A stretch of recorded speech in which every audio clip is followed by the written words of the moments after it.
തിരുവനന്തപുരത്ത് രാജീവ് വന്ന സമയത്ത് പോലെ അല്ലാന്ന് തോന്നുന്നു. ഇപ്പൊ നമുക്ക് കിട്ടുന്ന ഒരു ഒരു എന്താ പറയുക ട്രെൻഡ് അനുസരിച്ചിട്ട് ഈ ശശി തരൂരിന്റെ വോട്ടുകളിൽ കുറെ വോട്ടുകൾ സ്പ്ലിറ്റ് ആയിട്ട് തരൂ പിന്നെ രാജീവിന് പോകാൻ സാധ്യതയുണ്ട്. കാരണം ശശി തരൂരിന്റെ ഇമ്പാക്ട് എന്ന് വെച്ചാൽ ഒരു ഗ്ലോബൽ സിറ്റിസൺ എന്ന രീതിയിലായിരുന്നു. പക്ഷെ കഴിഞ്ഞ 3 വർഷത്തെ അദ്ദേഹത്തെ പെർഫോമൻസ് വെച്ച് നോക്കുമ്പോൾ വീഞ്ഞൊക്കെ വന്നത് അദ്ദേഹത്തിന്റെ ഇമ്പാക്റ്റിന്റെ പുറത്തൊന്നല്ല. അതൊരു ഒരുപാട് മറ്റു ഘടകങ്ങൾ കൊണ്ടാണ്.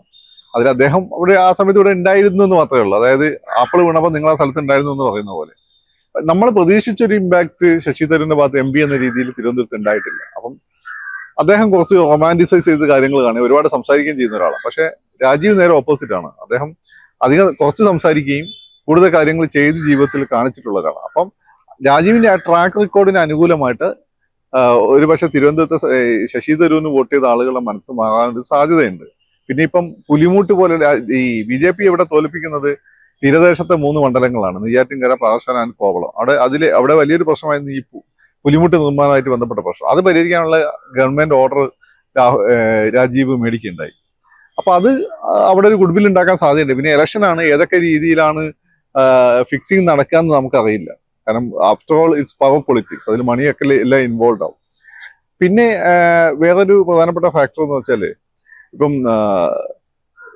തിരുവനന്തപുരത്തെ സംബന്ധിച്ചിടത്തോളം ലോക്സഭയിലേക്കാണ് പോകുന്നത്. ലോക്സഭയിലേക്ക് പോകുന്ന സമയത്ത് ആളുകൾ ശശി തരൂര് രാജീവിലേക്ക് ഫോക്കസ് ചെയ്യാൻ സാധ്യത. കാരണം ഇംഗ്ലീഷ് അറിയുന്ന, ഹിന്ദി അറിയുന്ന, നന്നായി സംസാരിക്കാൻ പറ്റും, അവരെ റെപ്രസെന്റ് ചെയ്യാൻ പറ്റുന്ന ഒരാൾ. നമുക്ക് ജനകീയന ഒരാളെ സംബന്ധിച്ചിടത്തോളം അയാളെ നമുക്ക് നിയമസഭയിലൊക്കെ ആവശ്യമാണ്. അല്ലെങ്കിൽ പക്ഷെ ലോക്സഭയിൽ അതല്ലല്ലോ ചെയ്യേണ്ടത്. നമ്മുടെ കാര്യങ്ങൾ അവിടെ അവതരിപ്പിക്കുക, ഒരു പ്രശ്നം വന്ന ഇടപെടുകയാണ്. അതുകൊണ്ട് ഈ സോക്കോൾഡ് നിഷ്പക്ഷ വോട്ടുകൾ എന്താണ് ഒരു പക്ഷേ ഇടതുപക്ഷത്തിന് അനുകൂലമായി മാറുന്നുള്ള ഒരു കോൺസെപ്റ്റ് എനിക്കില്ല. പക്ഷെ എനിക്ക് തോന്നുന്നത് നിഷ്പക്ഷ വോട്ടുകൾ പൊതുവെ ഇപ്പോഴത്തെ കോണ്ടക്സ്റ്റിൽ മുമ്പ് ശശി തരൂരിന് എങ്ങനെയാണ് അനുകൂലമായി മാറിയത് അതുപോലെ തന്നെ ഇത്തവണ രാജീവിന് അനുകൂലമായി മാറാൻ സാധ്യതയുണ്ട്. പിന്നെ രാജീവിന്റെ പരസ്യവാചകങ്ങളെല്ലാം തന്നെ ഈ പിണറായി വിജയൻ 2014 അധികാരത്തിൽ എത്തിക്കുന്ന പ്രധാനപ്പെട്ട ഒരു പങ്ക് വഹിച്ചിട്ടുണ്ടായിരുന്നല്ലോ. എല്ലാം ശരിയാവും എന്നുള്ള ആ ഒരു എന്താണ് ഒരു ക്യാപ്ഷൻ അതുപോലെയുള്ള ഒരു ക്യാപ്ഷനാണ് ഇനി കാര്യം നടക്കും എന്നുള്ളത്. പിന്നെ പുരോഗതിയുടെ രാജ്യം, പുരോഗതി എന്ന് വെച്ചാൽ മുമ്പ് ഇടതുപക്ഷം മുന്നോട്ട് വെച്ച സങ്കല്പമാണ് വികസനത്തിനെതിരെ. അത് വികസനം എന്ന് വെച്ചാൽ എല്ലാം ഞെക്കി പോകുന്ന ഒരു സംഭവമാണ്. പുരോഗതി എന്ന് വെച്ചാൽ പ്രോഗ്രസീവ്നെസ് എന്ന് പറയുന്നത് ഇടതുപക്ഷത്തിന്റെ ഒരു ഒരു ഐക്കോണിക് വേർഡാണത്. അതായത് വളരെ ഗ്രാജുവലായിട്ട് കെയർ ചെയ്തുകൊണ്ടുള്ള ഒരു വളർച്ചയാണ്. വളരെ പതുക്കെയുള്ള എന്നാൽ കെയർ ചെയ്തുകൊണ്ട് ഉള്ള ഒരു വളർച്ചയാണ്. സസ്റ്റെയിൻ ചെയ്യുന്ന ഒരു മോഡലാണത്. ഡെവലപ്മെന്റ് അങ്ങനെ സസ്റ്റെയിൻ ചെയ്യുന്ന മോഡലാണെന്നില്ല, ഒരു ബൂമെന്ന ആളെ അതില്ലാതെ. അപ്പൊ രാജീവ് പറയുന്ന പുരോഗതിക്ക് രാജീവിന് വോട്ട്, അത് ഒരു ഇടതുപക്ഷത്തെ റെസൊനേറ്റ് ചെയ്യുന്നുണ്ട്.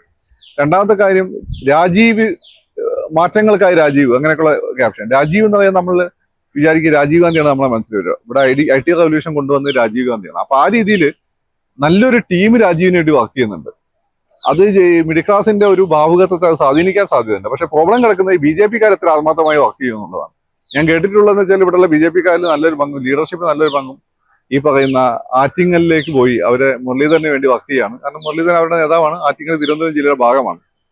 അപ്പം രാജീവിന് എത്രത്തോളം ഇവിടെ BJP-യുടെ സപ്പോർട്ട് കിട്ടുന്നു എന്നുള്ള പ്രധാനപ്പെട്ടാണ്. അപ്പൊ BJP-യുടെ RSSന്റെ സപ്പോർട്ട് കൃത്യമായിട്ട് വീണ് കഴിഞ്ഞാൽ അത് രാജീവിന് അനുകൂലമായിട്ട് കാര്യങ്ങൾ മാറാൻ സാധ്യത കാണുന്നു.